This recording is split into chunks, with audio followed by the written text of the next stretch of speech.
elección siempre va a ser una endoscopía, de acuerdo con la visualización directa de una probable sitio de obstrucción y alguna probable tumoración, de acuerdo, y para la posterior toma de biopsia, de acuerdo. Pero siempre es importante descartar patología cardíaca en aquellos pacientes que tengan un dolor torácico y se asocia a síntomas de distracción, ¿de acuerdo? El reflujo lo que nosotros lo podemos evaluar mediante un estudio varitado, ¿de acuerdo? Aquí lo que hacemos es administrar material de contraste por vía oral, dejar que distienda la cámara gástrica y posteriormente tomar imágenes seriadas para tratar de demostrar el ascenso de ese material de contraste hacia los tercios, ya sea inferior, medio o superior del esófago, ¿de acuerdo? Lamentablemente, cuando nosotros hacemos este tipo de estudios no siempre podemos captar de forma adecuada el reflujo, porque estos pacientes tienden a tener reflujos intermitentes, ¿de acuerdo?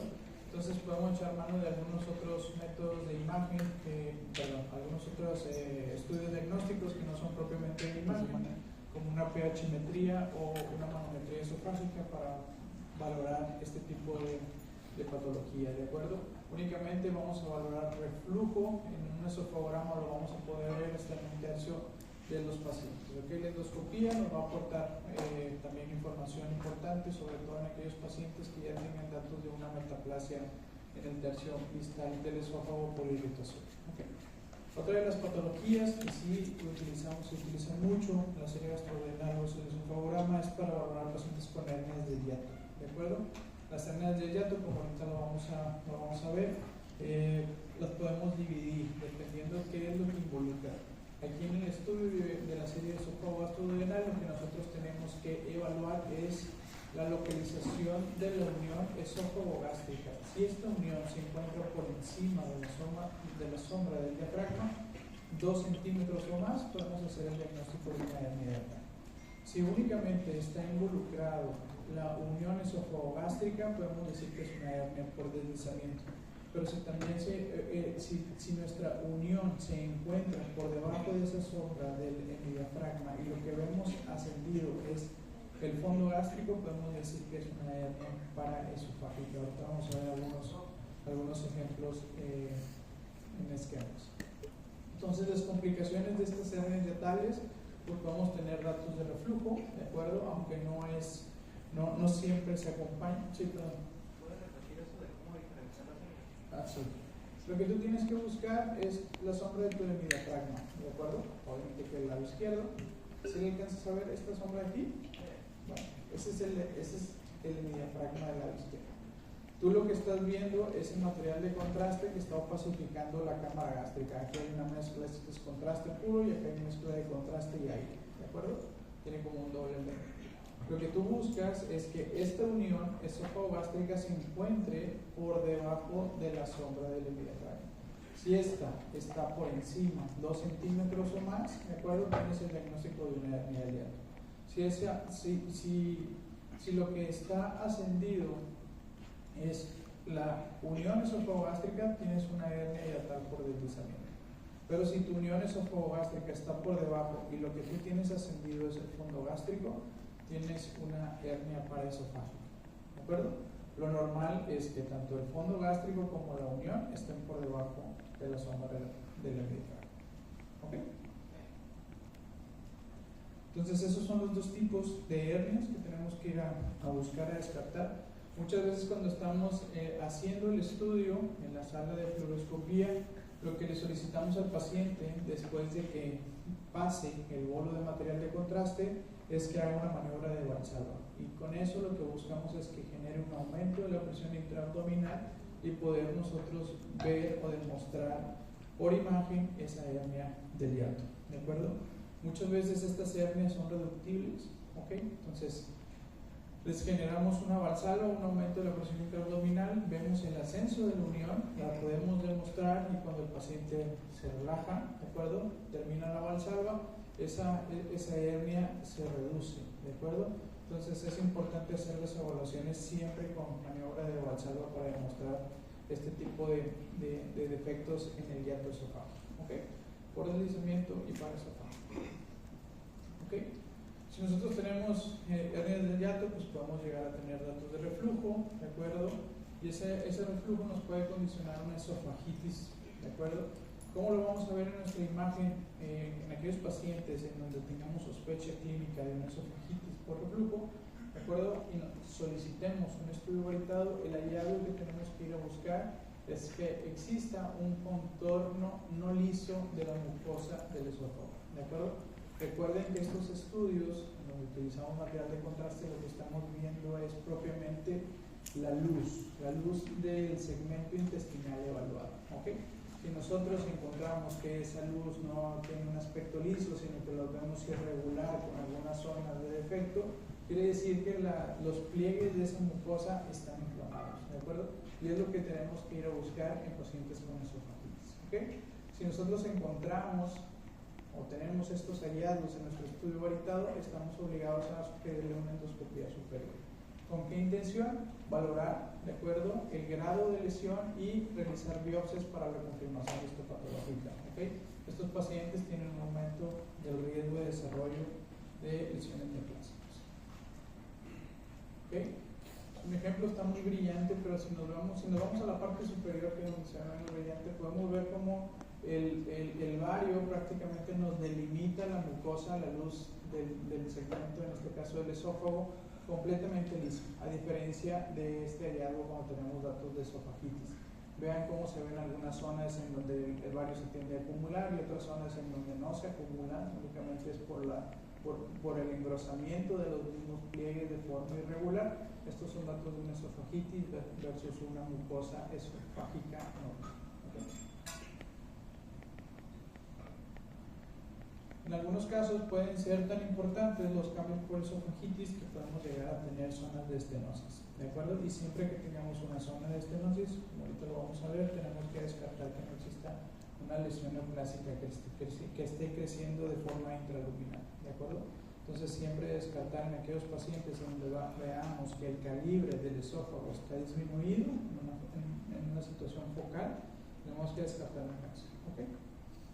En el esófago también podemos tener otros hallazgos como pueden ser los divertículos esofágicos. Regularmente este tipo de pacientes, cuando tienen sus divertículos, sobre todo en el divertículo de la parte superior, que es un pseudodivertículo o divertículo de Schenker, llegan por halitosis, ¿de acuerdo? Y es cuando se les indica este tipo de estudios, ¿de acuerdo? Lo que sucede es que en un divertículo de Schenker tenemos una debilidad de una estructura muscular, que en este caso es el músculo cricofaringio, y existe una protrusión a través de esa ventana muscular, ¿de acuerdo? Y podemos llegar a tener una circulación de la pared del esófago, con la consecuente acumulación de alimento, y es por eso como explicamos la halitosis, ¿ok?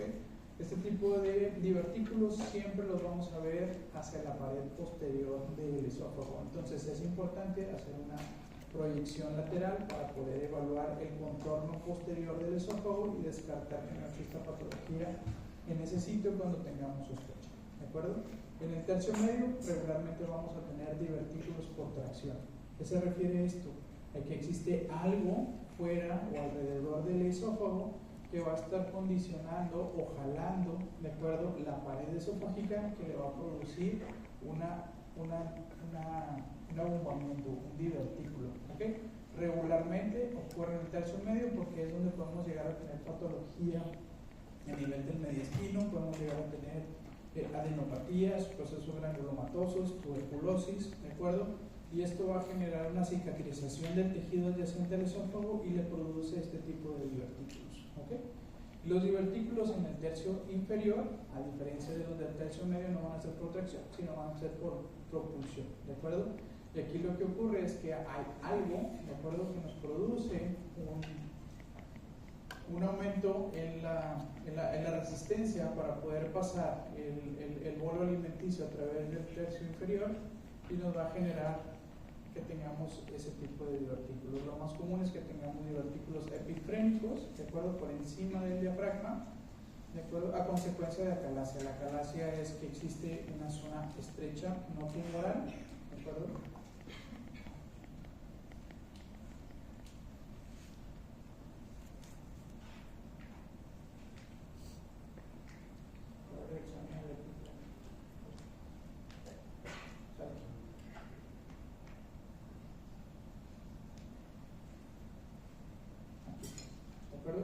Entonces, lo que veíamos, esta es la sombra del diafragma, ¿de acuerdo? Esta es la cámara gástrica, el fondo, cuerpo, antro, primera porción del píloro, ¿de acuerdo? La unión esófago-gástrica la tenemos por debajo de la sombra del diafragma, esto no es una diafragma de hiato, y lo que estamos viendo es una circulación del tercio inferior del esófago, ¿de acuerdo? Es un divertículo epifrénico y es por propulsión, ¿ok? Son los tres tipos de divertículos que podemos llegar a tener.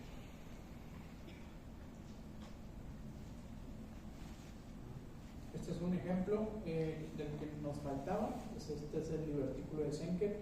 Lo vemos en el tercio superior del esófago o en su segmento cervical. En una proyección lateral vemos como la luz del esófago, el margen posterior esperado, en donde sobresale esa circulación, ¿de acuerdo? Con la acumulación del material de contraste. Se acumula, ¿de acuerdo? Se acumula porque es un sitio en donde no va a tener una forma de peristalsis que lo pueda, como que dice, vaciar, exprimir, ¿de acuerdo? Entonces, estos pacientes tienen acumulación de residuos del bolo alimenticio y generan hábitos, ¿de acuerdo? Sí. Entonces, ¿cómo se diferencia una hernia de un divertículo que ¿Cómo que? ¿Qué es lo que tienes que ver en una hernia diabética? ¿Cuál es tu punto de referencia? El borde de la unión esófago-gástrica, ¿de acuerdo? Entonces, si tu unión esófago-gástrica está por debajo del diafragma, pues tu estómago está normal, ¿de acuerdo? No está herniado, porque al final del día lo que se está herniando a través del hiato del esófago, el hiato del esófago se refiere a esa estructura por donde el agujero en el diafragma. Si lo que se está herniando es tu estómago, pero tu unión esófago-gástrica está por debajo, ¿de acuerdo? Entonces, si tú ves una dilatación, pues está propiamente en el tercio distal del esófago, ¿no?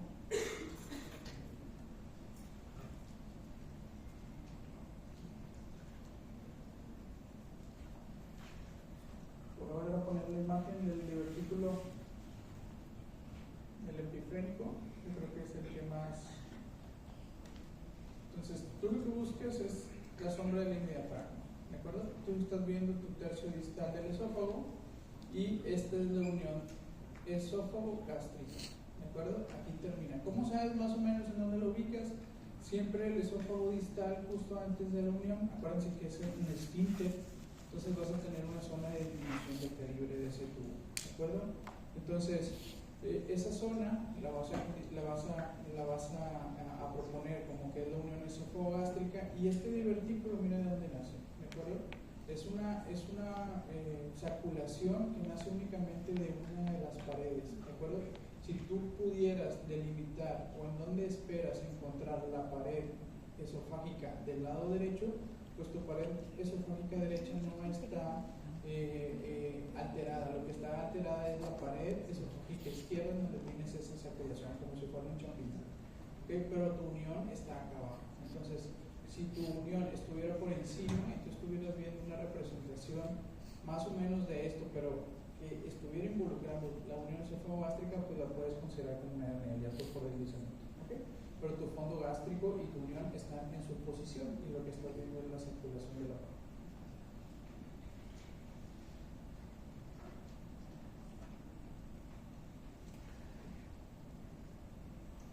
Cuando tengamos procesos inflamatorios crónicos, como les decía ahorita, pacientes con reflujo crónico, en donde ya exista un esófago de barrera, tenemos que descartar siempre que no exista un cáncer, ¿de acuerdo? Podemos tener variantes histológicas dependiendo de su localización. Tenemos variedades escamosas en los tercios superiores y variedades de adenocarcinoma en el tercio inferior, ¿de acuerdo? Y esto está condicionado por esa metaplasia del esófago de barrera. La representación en la imagen, ¿de acuerdo? Estos pacientes regularmente tienen muchos síntomas de dificultad para el paso de alimentos, ¿de acuerdo? No únicamente a sólidos, sino también a líquidos. Es que tengamos un estrechamiento de la luz del tubo esofágico de forma irregular. Ese es el dato que tenemos que ir a buscar cuando estemos sospechando de cáncer. Si nosotros tenemos que nuestra mucosa esofágica está normal y posteriormente termina en una punta del lápiz y eso se estrecha de manera irregular, tenemos que descartar que eso no sea un cáncer. ¿Qué es lo que sucede? El cáncer regularmente involucra la mucosa del esófago, ¿de acuerdo? Y en etapas, como vaya avanzando, va a ir involucrando las capas submucosa, muscular, ¿de acuerdo? Y entonces va a generar un engrosamiento concéntrico de la totalidad de la pared esofágica. ¿Ok? Y entonces ese engrosamiento nos va a generar esa disminución del calibre. Acuérdense que lo que nosotros estamos viendo es la representación de la luz esofágica opacificada por el material de contraste. No estamos viendo el espesor de la pared, pero de forma indirecta podemos inferir que esta es una pared gruesa que está condicionando esa estrechez de la luz. ¿Ok? Entonces, siempre tenemos que descartar un cáncer cuando tengamos este hallazgo, una disminución del calibre de la luz de forma irregular. ¿Okay?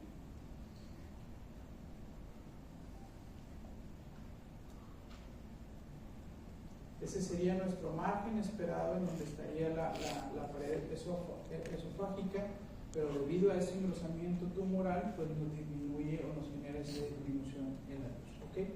Es frecuente que tengamos este hallazgo. Siempre estamos obligados, posterior a que nosotros encontremos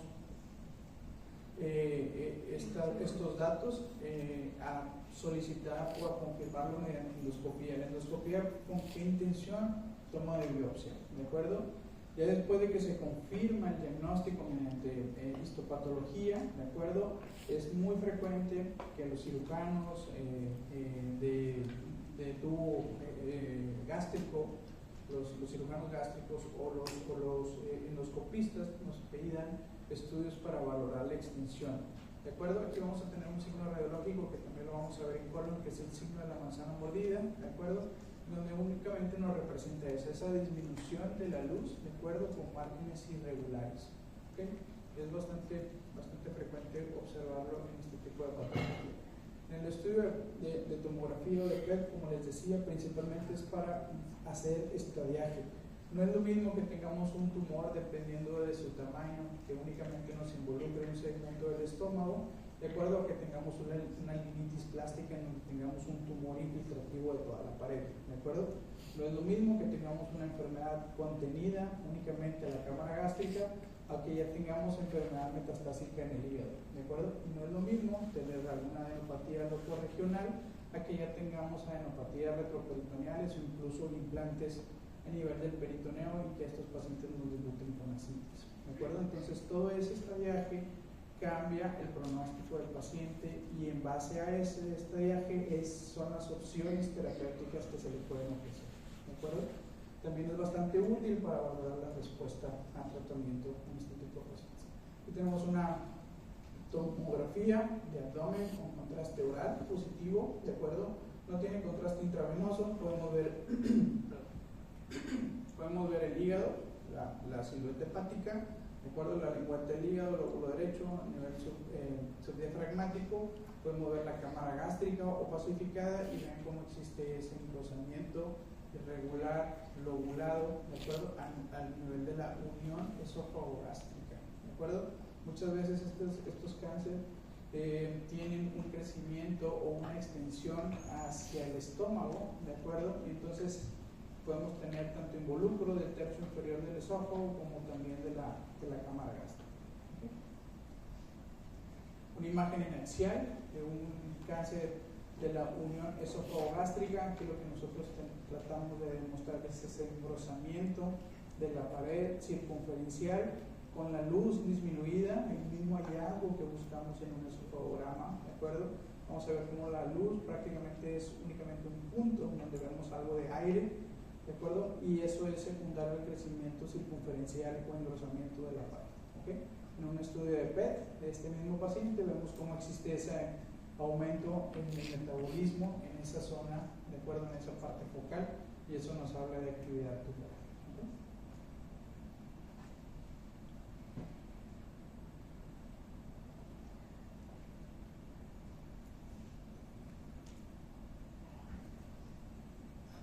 En este otro paciente tenemos una representación de máxima intensidad de proyección únicamente de la tomografía por emisión de positrones, en donde vemos el radiofármaco que está acumulado a nivel de la vejiga, ya en su fase de eliminación, y tenemos otro punto de captación a nivel de la unión esofagogástrica, ¿de acuerdo?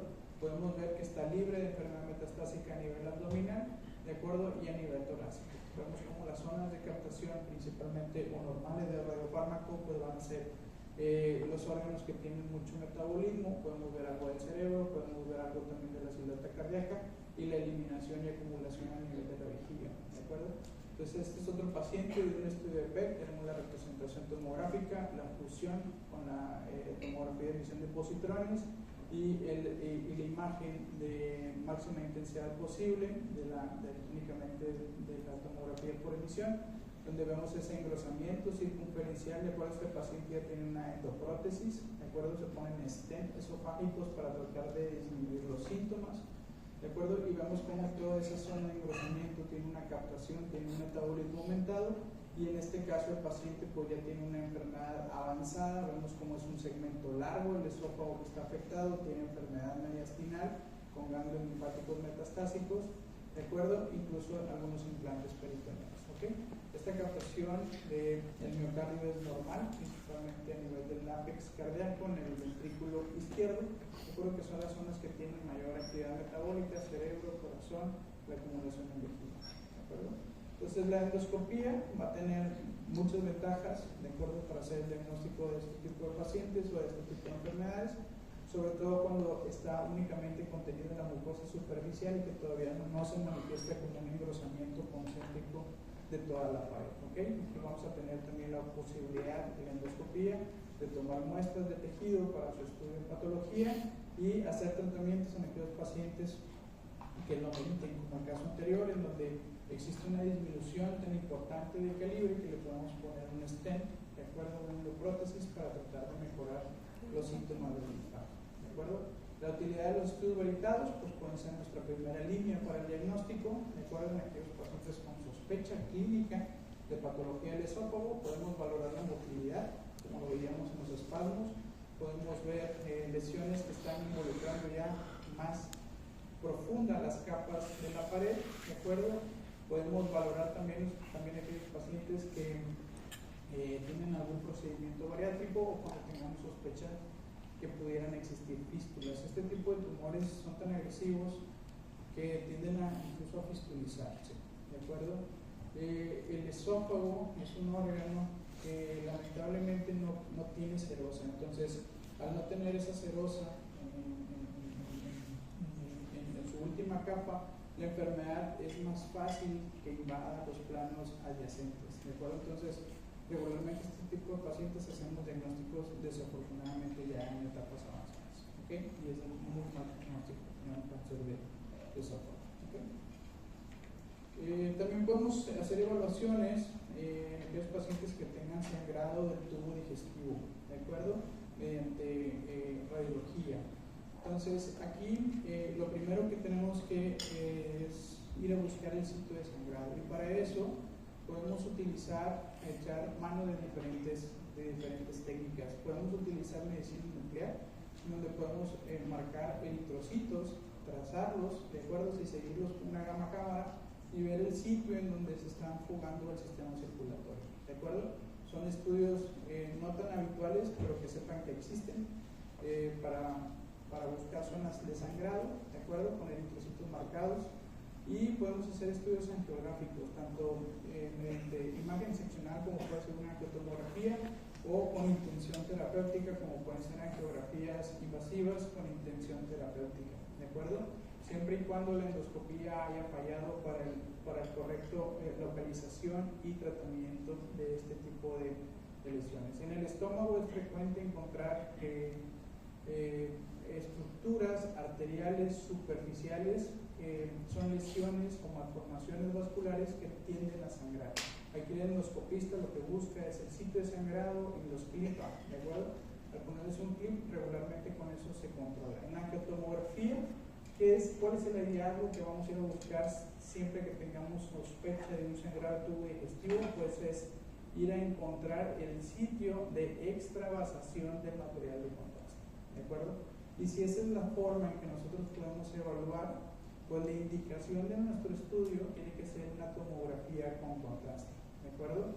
En esta representación en coronal de esta angiotomografía vemos cómo está opacificada la aorta, ¿de acuerdo? Tiene placas ateromatosas, pero tiene material de contraste, y vemos cómo existe una acumulación de ese material de contraste a nivel intraluminal en un segmento de intestino delgado, ¿de acuerdo?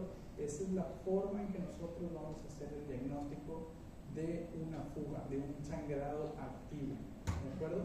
Es importante.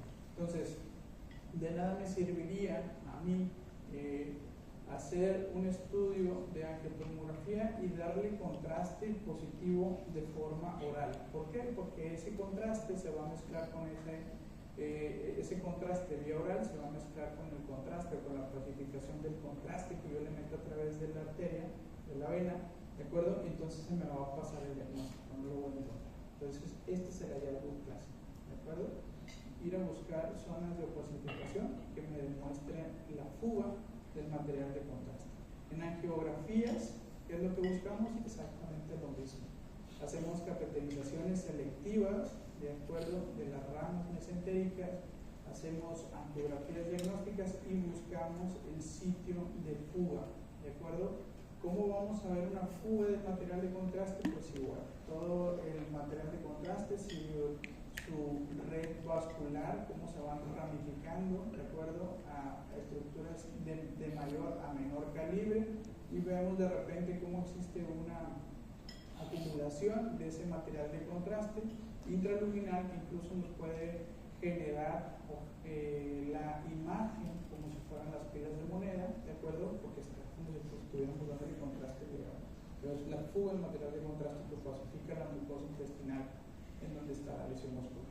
Si nosotros estamos haciendo una angiografía diagnóstica mediante uso de catéteres, pues podemos introducir materiales embolizantes. De acuerdo, el material embolizante es una sustancia de diferentes tipos que podemos utilizar para ocluir una lesión vascular y con esto controlar el sangrado. ¿De acuerdo?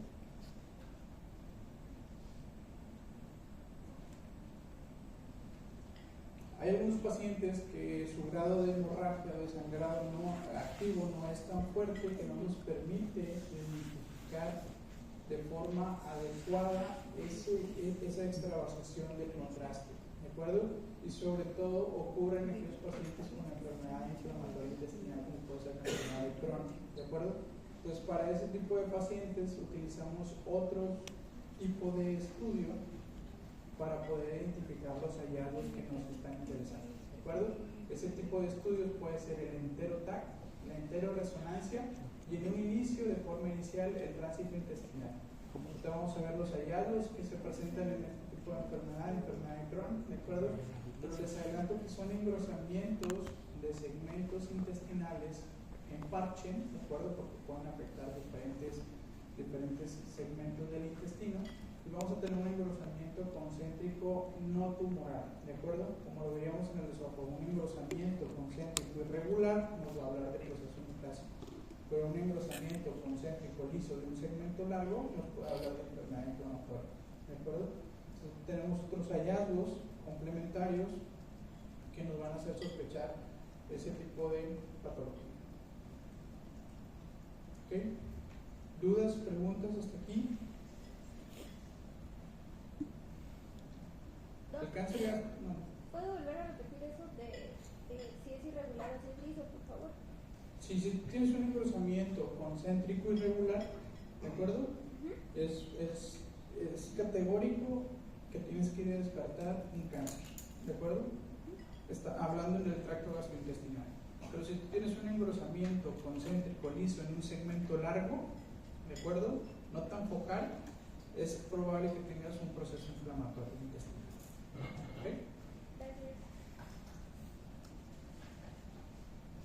Entonces, el cáncer gástrico, igual que en el esófago, el hallazgo que tenemos que ir a buscar o que tenemos que descartar esa patología cuando nos encontremos este tipo de representaciones es que tengamos de igual forma una irregularidad en la mucosa, ¿de acuerdo? Aquí estamos frente a un estudio con contraste, ¿de acuerdo? Paritado, vemos acumulación de contraste a nivel del fondo gástrico normal, vemos la curvatura menor, lisa, ¿de acuerdo?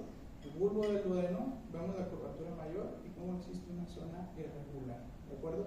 Con disminución del calibre de la luz. Si nosotros buscamos cuál es la pared en donde encontraríamos el margen esperado de esa curvatura mayor, pues definitivamente nos podemos imaginar, ¿de acuerdo?, que existe algo en la pared que está ulcerado, ¿de acuerdo?, y que está gruesa esa pared. Entonces tenemos el mismo hallazgo en el esófago. ¿Okay? Un engrosamiento de la pared irregular con disminución del calibre. ¿Okay? Aquí en el estómago podemos tener diferentes tipos o representaciones del cáncer gástrico. Pueden ser como imágenes polipoides, ¿de acuerdo?, con crecimientos intraluminales y defectos, ¿de acuerdo?, dentro de la cámara gástrica. Procesos infiltrativos en donde tengamos engrosamientos e irregularidades de la totalidad de la pared, eso se le conoce como limitis plástica, ¿de acuerdo?, o procesos ulcerados, ¿de acuerdo?, como en este caso donde tenemos un engrosamiento y esas ulceraciones nos generan esa representación de la imagen como si fueran huecos en la pared con algunos valles, algunos picos, ¿de acuerdo?, y eso es por el proceso ulcerativo que tiene este tipo de neoplasias. ¿Qué pacientes tenemos que sospechar el cáncer? Factores de riesgo, la dieta baja en fibra, tabaquismo, procesos inflamatorios crónicos, ¿de acuerdo?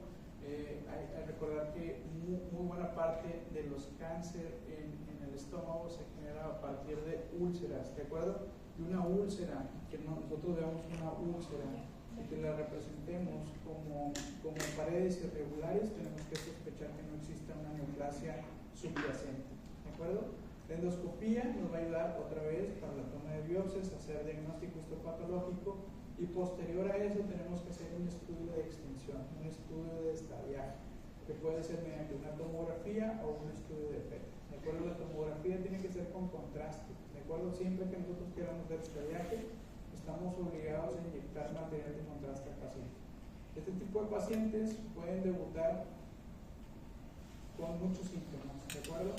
Pueden generar aumento del diámetro abdominal secundario a la presencia de ascitis, pueden llegar a tener perforaciones intestinales de acuerdo con neumoperitoneos, podemos llegar a tener sangrado, tubo digestivo alto, de acuerdo, pérdida de peso, anorexia, de acuerdo. Entonces son muchas el abanico de síntomas que pueden llegar a tener este tipo de pacientes, pero siempre tengamos la sospecha, estamos obligados a tratar que no existan ese tipo de engrosamiento de la pared. Aquí estamos en un reformateo sapital, vemos el engrosamiento de la pared, ¿de acuerdo?, en una zona focal. La pared debe ser delgada, como en este sitio, esta es una pared, un segmento de pared normal, y vean cómo aquí en esta parte genera ese engrosamiento, y es la misma representación que veíamos en el estudio rectal. ¿Okay? En la imagen en axial vemos también el engrosamiento, que si la representamos junto con la fusión del PEC, vemos cómo existe esa misma zona engrosada con un aumento del metabolismo.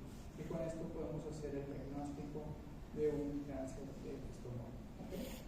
Siempre que hacemos el diagnóstico, estamos obligados también a descartar la enfermedad metastásica, que puede ser a distancia, principalmente a nivel del estómago. Y si nosotros encontramos ascitis, ¿de acuerdo?, es muy probable que este paciente ya tenga implantes en el peritoneo, ¿de acuerdo? Por eso el peritoneo es un asiento importante para recibir enfermedad metastásica y el estómago es uno de los principales órganos que pueden dar metástasis hacia el peritoneo. ¿Okay? Otro de los sitios en donde vamos a buscar enfermedades son en los ganglios locorregionales a nivel de la curvatura menor. ¿De acuerdo? Estas representaciones nodulares, donde los circunfluláceos son ganglios linfáticos que se superan los 8 milímetros en el diámetro en eje corto, ¿de acuerdo?, tenemos que considerarlos como sospechosos de metástasis. ¿Okay?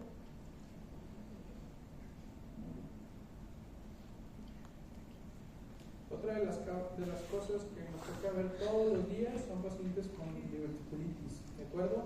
Dolor posible eje izquierda, paciente adulto, más de 60 años, dolor insidioso que de repente se agudiza y pueden llegar o no a tener síntomas o signos de inflamación de proceso agudo, fiebre, leucocitosis, ¿de acuerdo? Entonces siempre que les toque un paciente con esa sintomatología, tenemos que descartar un proceso diverticular agudo, ¿ok? Podemos hacer diagnóstico mediante estudios variados, colon por MR, ¿de acuerdo? Y mediante tomografía. lo que nosotros vamos a ir a buscar son esas circulaciones dependientes de la pared, ¿de acuerdo? Del colon. Acuérdense que para hacer un colon por enema nosotros introducimos una sonda de Foley a nivel rectal, inflamos el globo, la anclamos, ¿de acuerdo? En el esfínter anal y administramos el contraste varitado, ¿de acuerdo? De forma retrógrada. Entonces lo que estamos buscando es opacificar retrógradamente la luz intestinal. Entonces, si tenemos saculaciones, ¿de acuerdo?, dependientes de la pared, como si fueran los divertículos que veíamos en el esófago, podemos tener nuestro diagnóstico de proceso diverticular. ¿Ok? Esto no significa que tengamos estas saculaciones, que estos divertículos estén inflamados. Ahorita vamos a ver otros hallazgos, de acuerdo, que nos van a hablar de un proceso inflamatorio agudo. ¿Okay? Principalmente los encontramos en el colon izquierdo, en el segmento sigmoides, entonces por eso que es más frecuente la sintomatología cosas ilíacas izquierdas. Lo que sucede cuando un divertículo se tapa, ¿de acuerdo? Se llena de materia fecal, es que puede llegar a inflamarse. Entonces tenemos que ir a buscar algunos datos para descartar ese proceso inflamatorio agudo. En una tomografía de abdomen, lo que buscamos es el segmento de intestino, de acuerdo al sigmoides, y vemos esas mismas circulaciones que veíamos representadas en el colon por enema, que pueden estar llenos de aire, o que pueden tener en su interior contenido intestinal. Nosotros tenemos que ir a buscar en los planos grasos, ¿de acuerdo?, en la grasa que está alrededor de ese segmento de intestino, cambios inflamatorios. ¿Ok? ¿Cómo lo podemos llegar a tener? Como zonas de aumento de la densidad de esa grasa pericolónica. ¿De acuerdo? A eso se le conoce en radiología como borramiento de planos grasos. ¿De acuerdo? La densidad de la grasa se genera un aumento, y eso es por acumulación de líquido inflamatorio, y podemos llegar a tener o a sospechar de un proceso diverticular agudo. ¿Okay? La pared intestinal, al estarse inflamando también por el proceso de diverticulitis, va a tener un engrosamiento. La pared intestinal no debe superar normalmente los 3 milímetros. Si nosotros tenemos una pared engrosada, más de 4 milímetros, nos habla de un proceso inflamatorio. ¿De acuerdo? Podemos llegar a tener complicaciones de una diverticulitis, como pueden ser datos de microperforación, burbujas aéreas contenidos en la grasa pericolónica, ¿de acuerdo?, con formación de abscesos, ¿de acuerdo?, líquido, abscesos pericolónicos, ¿de acuerdo?, que son complicaciones donde muchas veces tenemos que ir a drenarlo de forma quirúrgica o mediante radiología intervencionista poniendo catéteres de drenaje universal de forma percutánea para mejorar la sintomatología de estos pacientes. En algunos estadios avanzados podemos llegar a tener el proceso de peritonitis, de agudos, y formación de fístulas. ¿Okay? El mismo proceso inflamatorio genera trayectos fistulosos hacia otro segmento intestinal adyacente, que puede ser el mismo colon o intestino. ¿Okay? Este es el ejemplo clásico de una diverticulitis aguda vista en un estudio de tomografía. ¿Okay? Este es un recorte de una imagen de tomografía en axial. ¿Okay? Lado derecho del paciente, lado izquierdo, anterior, posterior. ¿De acuerdo? Este paciente tiene contraste a nivel del colon. ¿Okay? Probablemente se hizo un colotac, y aparte se puso material de contraste intravenoso. Vamos a pacificar a las arterias. ¿Okay? Entonces aquí lo que encontramos es un proceso inflamatorio agudo en el colon izquierdo, en donde está involucrado un divertículo. Este es el divertículo, esta es la luz intestinal, y ven el borramiento de planos grasos que les comentaba. Es un aumento de la densidad de la grasa. Esta es la grasa normal, vean la densidad que debe tener, y miren cómo aumenta la densidad de la grasa. Incluso algunas de las fascias del retroperitoneo se ven gruesas. ¿De acuerdo? Entonces esta es la representación de un proceso de diverticulitis aguda. ¿Ok? Sin información de eso. ¿Dudas con el proceso diverticular agudo? ¿No? Eso es de todos los días, y más para los que quieren ser cirujanos, ¿de acuerdo? Y otra de las cosas que vemos todos los días también, procesos de apendicitis.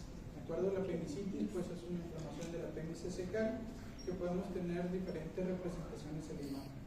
Algo bien importante, siempre tratar de hacer diagnóstico, ¿de acuerdo?, sin ocasionar más daño al paciente, sin tratar de someterlo a radiación. Entonces, el ultrasonido va a ser mandatorio en pacientes pediátricos, mujeres embarazadas, ¿de ¿de acuerdo? Tratar de evitar hacer tomografías a menos de que sea estrictamente necesario.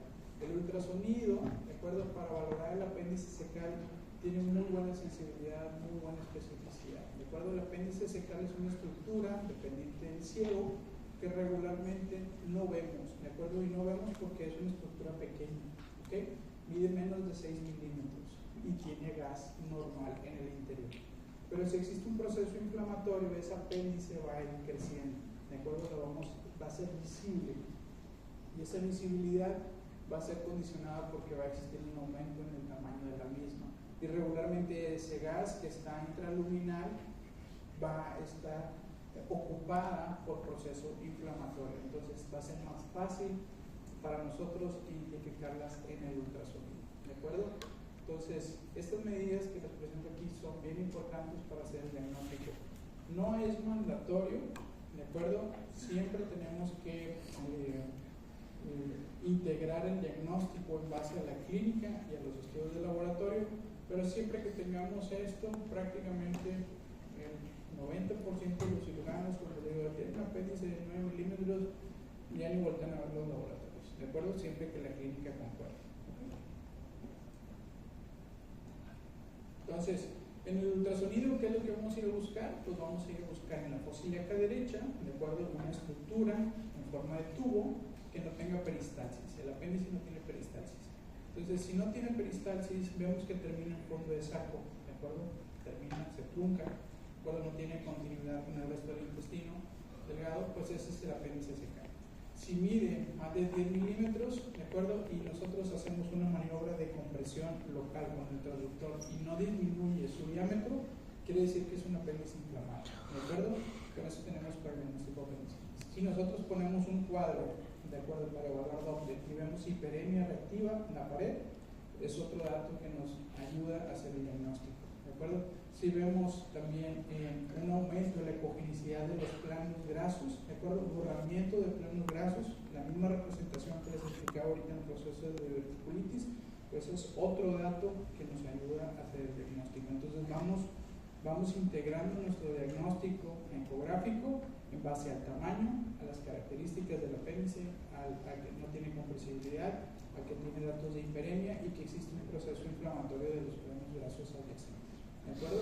Y si todo eso concuerda con la clínica del paciente, pues tenemos el diagnóstico bastante claro de una apendicitis aguda. ¿Okay? En algunas ocasiones podemos encontrar incluso el fecalito, lo vamos a ver como panulito, una estructura ecogénica que va a proyectar una sombra acústica posterior, y eso también nos habla de otro hallazgo que nos soporta el diagnóstico de un proceso apéndice.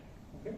Eso en el eco. En la tomografía, pues tenemos que ir a buscar nuestro apéndice, también en la fosa ilíaca derecha, dependiente del ciego, en la base del ciego.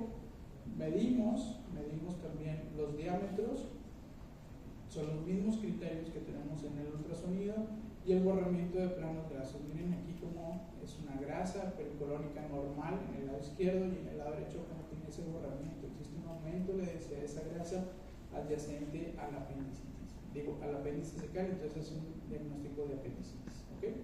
Incluso podemos ver el apendicolito como pequeñas estructuras puntiformes de densidad cálcica, ¿de acuerdo? Que nos hablan de apendicolito. Esto no tomó. ¿Ok? ¿Sí? ¿Usted puede señalar dónde debo ver para el aumento del diámetro? ¿El aumento de la densidad de los planos grasos? ¿El aumento? No, del diámetro. El diámetro, ok. Entonces, estas son imágenes fijas, ¿verdad? La ventaja que tú vas a tener cuando estés evaluando una tomografía es que son imágenes como si fueran en cine. Tú te vas a poder mover a través de ellas, ¿de acuerdo? Entonces, ¿qué es lo que yo hago para poder identificar el apéndice? Es ir a buscar el ciego, ¿de acuerdo? El colon, la parte inicial del colon, a nivel de la fosa ilíaca en el lado derecho. Ya después de que identifico el ciego, busco la válvula ileocecal y busco el ilio terminal, ¿de acuerdo? La parte distal del intestino delgado, ¿ok? Para no confundirme, porque muchas veces el ilio distal está colapsado. Entonces buscas el ilio distal, lo sigues, dices, bueno, esta es la válvula ileocecal, entonces miras hacia un poquito inferior y buscas la base del ciego. De la base del ciego van a ser el apéndice secal, ¿de acuerdo? Entonces es ahí donde la tienes que ir a buscar. Esta es una representación informal. Una representación en axial, pues te tienes que ir moviendo de cefálico a caudal para encontrar esa misma topografía, ¿de acuerdo? Y es a donde vas a ir a buscar tu apéndice. ¿Ok?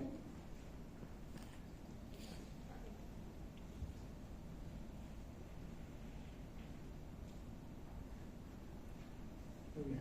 Hablando de Crohn, pues como les comentaba, es una enfermedad que nos puede afectar en cualquier segmento del tracto gastrointestinal desde la boca hasta el ano, ¿de acuerdo? Entonces aquí lo que vamos a ir a buscar son engrosamientos de la pared, pero de aspecto no tumoral, ¿de acuerdo? Podemos tener estos estudios de imagen para poder hacer el correcto abordaje para nuestros pacientes. En estudios de series gastroduodenales, ¿de acuerdo? O de tránsito intestinales, el signo radiológico que tenemos que ir a buscar es el signo de la cuerda, ¿de acuerdo? Es un signo en donde lo que trata de explicar es que existe una disminución del calibre de la luz en un segmento del intestino, ¿de acuerdo? Pero no está tan irregular como para sospechar en un cáncer. Muchas veces son múltiples porque esta enfermedad afecta en parches a todo el tracto gastrointestinal, ¿de acuerdo? Y tenemos que ir a buscar ese signo, ¿de acuerdo? No es tan común verlo y no es tan común que lo soliciten. Lo que sí es más común son estudios de enterotac y enteroresonancia, ¿de acuerdo? El enterotac es un estudio y la enteroresonancia son estudios especiales que se prepara al paciente para el correcto estudio del tracto intestinal, principalmente el colon y el intestino delgado. Lo que hacemos es dar una mezcla de contraste oral positivo con medicamentos para que exista una disminución en la peristalsis, ¿de acuerdo? Y que esta peristalsis no nos afecte la correcta visualización de las heces, ¿de acuerdo? Esta es una imagen que entre menos se nos mueva el intestino, la imagen va a seguir menos movida, ¿de acuerdo? Entonces es por eso la intención de disminuir los movimientos de peristalsis. ¿Y cuál es el hallazgo que tenemos que ir a buscar en la enfermedad de Crohn? Pues como ahorita les comentaba, engrosamientos circunferenciales de márgenes lisos y de segmentos largos a nivel intestinal. ¿Okay? ¿Qué otra cosa podemos echar mano para el diagnóstico de la enfermedad de Crohn? Bueno, existen también otros signos radiológicos que nos habla de la vasculatura, ¿de acuerdo? Las estructuras vasculares que llegan a nivel del mesenterio están prominentes y podemos ver esas imágenes como en sol radiante, ¿de acuerdo? Eso se le conoce como el signo del peine, ¿de acuerdo? Y esos son datos que nos hablan de enfermedad de Crohn, ¿ok? Eso en el TAC. Y en la resonancia ocurre exactamente lo mismo, ¿ok? Tenemos una enteroresonancia en donde también necesitamos material de contraste, buscamos distender todo el tracto gastrointestinal y en este caso vemos un segmento de intestino grueso, de acuerdo, del colon descendente con un sistema de engrosamiento y tiene esa misma prominencia de las estructuras vasculares del mesenterio que nos da esa apariencia en pelo, ¿de acuerdo? Entonces siempre que tengamos nosotros sospecha de enfermedad de Crohn tenemos que buscar estos signos radiológicos que les comento. Y no. ¿Era por aumento de la vasculatura? Sí, está prominente en la vasculatura, ¿de acuerdo? Estos son vasos, son ramas terminales de la vasculatura mesentérica que viene a través de la raíz del propiamente mesenterio, se hacen prominentes por el proceso inflamatorio, ¿de acuerdo? Y se hacen visibles, y es por eso la representación del signo. ¿Okay? Y por último, cáncer de colon, pues es algo muy similar a lo que veíamos en todo el tracto gastrointestinal, tanto en el esófago como en el estómago, ¿de acuerdo? Cáncer de colon, aquí siempre sospecharlos en pacientes con pérdida de peso, sangrado tubo digestivo bajo, ¿de acuerdo? La representación en imagen en un colon por enema, signo de la manzana mordida, ¿de acuerdo? Acuérdense, estamos ante una imagen con doble medio, tenemos gas, tenemos vario adherido hacia las paredes y vemos ese engrosamiento concéntrico irregular, ulcerado, que nos genera esa disminución de la luz o del diámetro normal del intestino, ¿de acuerdo? Entonces siempre que veamos eso estamos obligados a descartar que no existe un cáncer, ¿okay? Se pierde el patrón de Austras normales, ¿de acuerdo? Debido al proceso metástasis. ¿Okay? En la tomografía lo mismito, ¿ok? Un engrosamiento irregular de la pared, ¿ok? Y puede ser tan severo ese engrosamiento que nos pueden dar datos de obstrucción intestinal, ¿ok? Si recordamos, va a haber un segmento previo al sitio de obstrucción que va a estar dilatado, el sitio de obstrucción propiamente, y posterior a la obstrucción el segmento adyacente va a estar colapsado, ¿de acuerdo? Entonces tenemos que buscar ese engrosamiento. Esos tipos de engrosamientos, a veces los hallazgos son sutiles, tenemos que dedicar tiempo para poder evaluar todo el segmento, todo el tracto gastrointestinal y descartar que no existan procesos de infección. ¿De acuerdo? Tomografías, cuando tengan sospechas siempre de patología neoplásica, tomografías con contraste. ¿De acuerdo? Me llegan todos los días solicitudes de estudios simples para descartar procesos neoplásicos o para hacer estadiaje, ¿de acuerdo? Y es muy limitante tener que hacerlo mediante estudios simples.